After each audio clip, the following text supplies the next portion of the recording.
बिस्मिल्लाहिर्रहमानिर्रहीम। अस्सलाम वालेकुम। आज मैं आपको पनीर या कॉटेज चीज़ बनाना सिखाऊंगी जिसे आप आराम से घर में बना सकते हैं।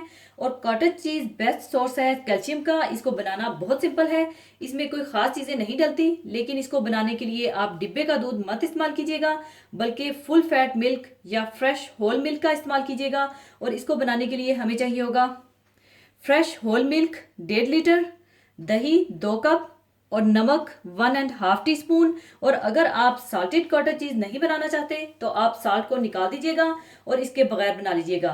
और अगर आप चाहें तो आप दही के बजाय लीमू या टाटरी के साथ भी दूध को फाड़ सकते हैं, लेकिन दही के साथ ये ज्यादा अच्छा सा दूध फटेगा। सबसे पहले आप दूध को पकने के लिए चढ़ा दें।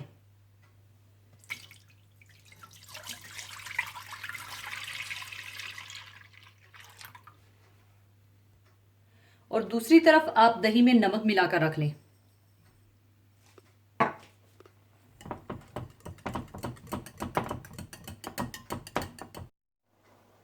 और जैसे ही दूध में उबाल आना शुरू होगा तो आप इसमें दही और नमक का मिक्सचर डाल दीजिएगा और हल्का हल्का लकड़ी के चम्मच से हिलाते रहिएगा ताकि दूध और पानी अलग हो जाए।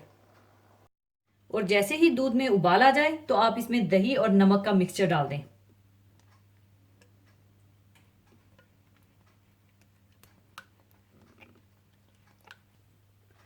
और हल्का हल्का चम्मच चलाते रहें।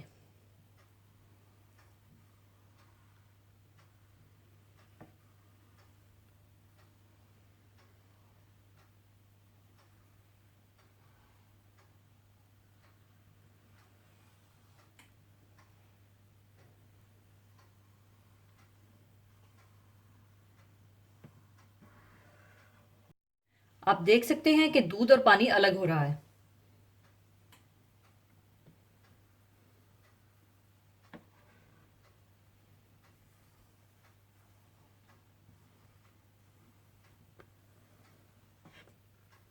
और दूसरी तरफ किसी भी छलनी में कोई मलमल का कपड़ा या चीज क्लॉथ या कोई भी साफ बारीक कपड़ा डालकर तैयार करके रख लीजिएगा पनीर को छानने के लिए।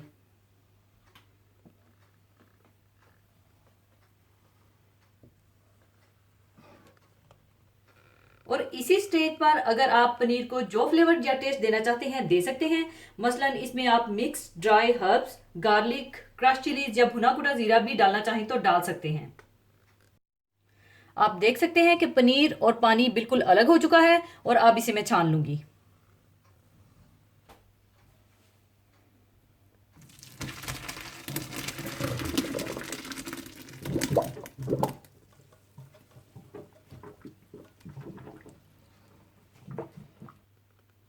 इसके बाद आप इसे 10 से 15 मिनट के लिए ठंडा होने के लिए ऐसे ही छोड़ दें।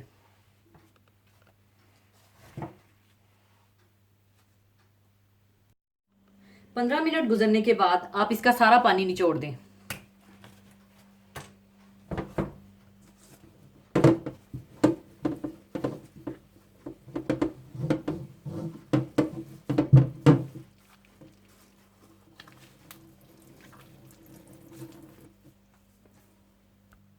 सारा पानी निकालने के बाद इसको अच्छी सी शेप में लाने के लिए इस तरह का कोई रिंग मोल्ड ले लीजिए और इसमें डालकर ऊपर कोई भारी चीज रख दीजिएगा ताकि सारा एक्स्ट्रा पानी निकल जाए। और अगर आपके पास इस तरह का मोल्ड नहीं है, कोई मसला नहीं है, तो आप इसे ऐसे ही इसके ऊपर भारी चीज रख दीजिएगा ताकि ये अच्छा सा प्रेस हो जाए, क्योंकि जितना अच्छा ये प्रेस होगा उतना अच्छा चीज का ब्लॉक निकल कर आएगा।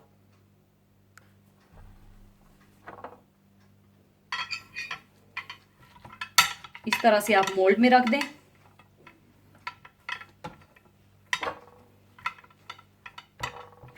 और इस तरह से प्रेस कर दें।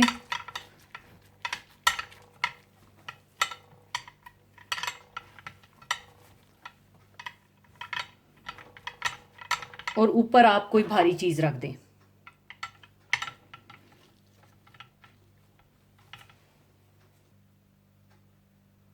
और अब आप इसे 1 से 2 घंटे के लिए छोड़ दें। 2 घंटे गुजरने के बाद आप इसे खोलकर निकाल लीजिए।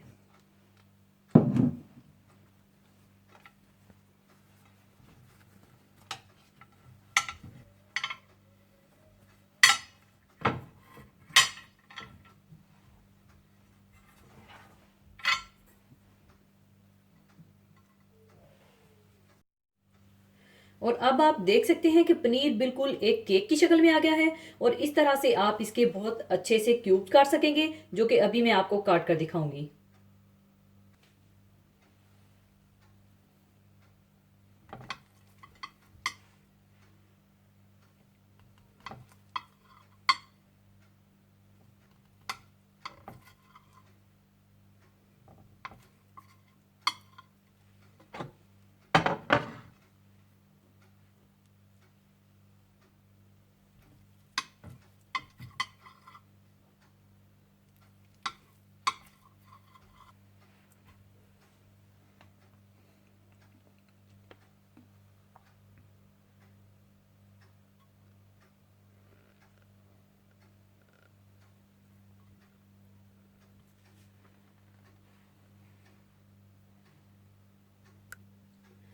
ऊपर आप चाहें तो मिक्स्ड हर्ब्स डाल दीजिए।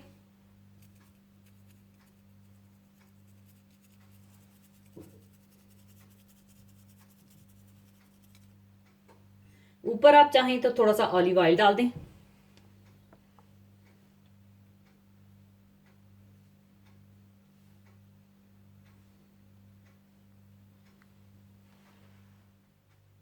लीजिए, होममेड कॉटेज चीज या पनीर तैयार है।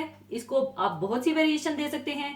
आप इसकी सैलड तैयार कर सकते हैं, पालक पनीर, मटर पनीर, पनीर कबाब, पनीर टिक्का, या फिर आप चाहें तो चिकन के चंक्स को बनाकर स्क्वायर्स में एक क्यूब पनीर का, एक क्यूब टमाटर का और एक चिकन का और एक ऑलिव लगाकर स्टार्टर के तौर पर आप अपनी दावतों में सर्व कर सकते हैं। या अगर आप इसे बगैर नमक के बनाएं तो आप इसे बहुत से डेजर्ट में इस्तेमाल कर सकते हैं। और आप चाहें तो इसे 3 से 4 दिन फ्रिज में और 3 से 4 महीने फ्रीजर में भी रख सकते हैं। तो जरूर बनाइएगा। और जाने से पहले एक हदीस पाक शेयर करना चाहूंगी। हदीस पाक इस तरह से है।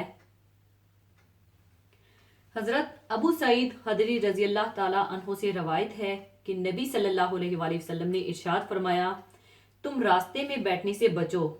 सहाबा ने अर्ज किया, या रसूलल्लाह सल्लल्लाहु अलैहि वसल्लम, हमारे लिए इन मजलिसों के बगैर चारा नहीं, हम वहां बैठकर बातें करते हैं। रसूलल्लाह सल्लल्लाहु अलैहि वसल्लम ने फरमाया, अगर तुमको वहां जरूर बैठना ही है तो तुम रास्ते को उसका हक दो। सहाबा रजी अल्लाह ने कहा, या रसूलल्लाह सल्लल्लाहु अलैहि वसल्लम, रास्ते का हक क्या है? आप सल्लल्लाहु अलैहि वसल्लम ने फरमाया, निगाहों को पस्त रखना, तकलीफ दे चीजों को रास्ते से हटा देना, सलाम का जवाब देना, नेकी की तलकीन करना और बुराई से रोकना।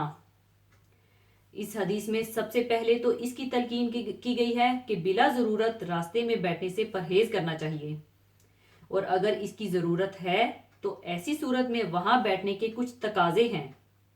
इसमें अव्वलीन हक अपनी निगाहों की हिफाजत करना है, क्योंकि ऐसी गुजरगाहों से हर एक का गुजर होता है। और अगर रास्ते में कोई गंदगी पड़ी हो या कोई ऐसी चीज हो जिससे गुजरने वालों को तकलीफ पहुंचने का अंदेशा हो, मसलन कोई कांटा, कोई रुकावट, कोई ऐसा छिलका जिससे फिसलकर गिरने का खतरा हो, इनको रास्ते से हटा देना गुजरने वालों को तकलीफ का सामान पैदा करने में ये बात भी दाखिल है कि अपनी सवारी, गाड़ियां वगैरह को ऐसी जगह खड़ा कर देना जिससे दूसरी सवारियों का रास्ता बंद हो जाए या इनको चलने में दुश्वारी पेश आए। इसके बाद इसकी तलकीन है कि सलाम का जवाब देना, क्योंकि सलाम का आगाज करना सुन्नत है लेकिन इसका जवाब देना वाजिब है। अगर कोई शख्स सलाम का जवाब ना दे तो गुनाहगार होगा। इसके बाद जिक्र है नेकी के हुक्म का और बुराई से रोकने का। ये फरीजा तो दरअसल हर मुसलमान के फराइज में से है, लेकिन इसका जिक्र बिलखुसूस रास्ते के हक के साथ इसलिए फरमाया गया है कि रास्ता एक ऐसी गुजरगाह होती है जो लोगों की आम आमदोरफ्त का जरिया है। और अगर इंसान वहां कोई बुराई होते हुए देखे तो हर मुमकिन हद तक उसे रोकने की कोशिश करे।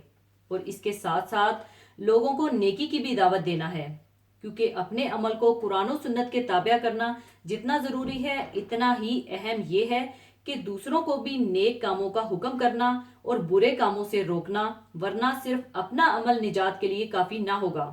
अल्लाह ताला हम सबको दीन की सही समझ और इस पर अमल करने की तौफीक अता फरमाए।